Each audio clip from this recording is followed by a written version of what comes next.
While you were talking about fees, it reminded me of that book that Tony Robbins wrote, Money Master the Money Game, right? Yeah. So they're talking about a fiduciary versus non-fiduciary, and like, you want to elaborate on that? Like, I was thinking maybe that just talks about US, but is that the same here? Like, can you elaborate on that concept? So meaning that they have to fully disclose. There's the fiduciary investment advisors, and then there's the regular investment advisors that are not fiduciary. Yeah, I think what he was referring to is, with each mutual fund, you see the fee themselves there. Yeah. But me telling you, hey, Gary, the mutual fund is 2% every year, but you don't really know how it's being charged. Okay. Right? So, as a fiduciary, my fiduciary duty to a client is, hey, it's, let's say 1.5% or 2%, but this is how it's being charged. Okay. Right? So in a typical mutual fund, you're not directly paying 2% out of your own pocket. Yeah. What that 2% is that if the mutual fund earns 10%, they actually deduct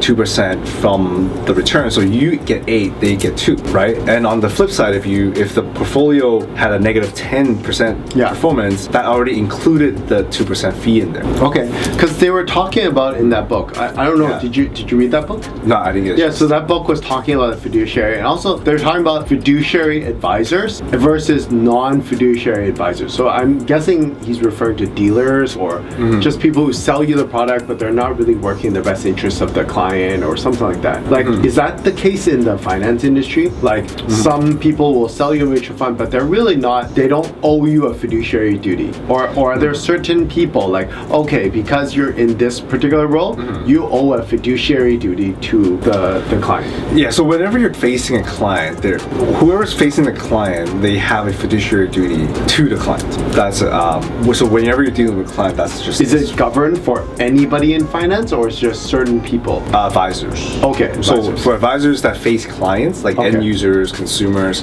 we all have a fiduciary duty. Okay. The ones that are non-fiduciary duties are the ones that are behind the scenes, where they just manage the portfolio, like pick up the stocks, right? They still have to follow, what the mandate, what the objectives are, and pick out the correct stocks, appropriate stocks or bonds in the portfolio, but they don't owe a fiduciary duty to anybody other than the fund itself. So, like, he was talking about it in the book. It made it sound like there are people selling stocks or funds or whatever, but they're not working in the best interests of their clients. And then there's those who, quote unquote, have a fiduciary duty. Yeah. They're working in the best interests of their clients. Is that the case, or is it no? You're an advisor, you offer, or is it like there's certain quote unquote advisors, or maybe they're not called advisors, maybe they're called dealers or something like that? Like, can you elaborate on that? I think in Canada, at any point in time you face a client, you have fiduciary duty. Oh, okay. So we cannot not do what's the best interest for clients. Okay, that's good to hear.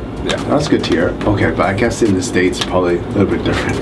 I'm not sure, because my understanding is in private equity dealers, they don't necessarily, I didn't see any paperwork that said, I owe a fiduciary duty to my clients. Well, it's never black and white to on a piece of paper, but if I was to advise you in buying a private equity, it still has to fit you and your situation, right? So in that sense, it's, the fiduciary duty is still there. Yeah, like for example, like my understanding, because in real estate, you owe a fiduciary duty to your client. You have to sign a form, and then we work in the best interest of our client. It's similar to like doctor, lawyer, accountant, right? But then I guess like a car salesman might not have that legal fiduciary duty, right? So that's why I'm not saying car salesmen are bad, but like legally, my understanding, I'm not a professional car salesman or anything, but my understanding is that there's no specific regulation like, you owe a fiduciary duty to your client or whatever. Well, I think with real estate and in the investment industry,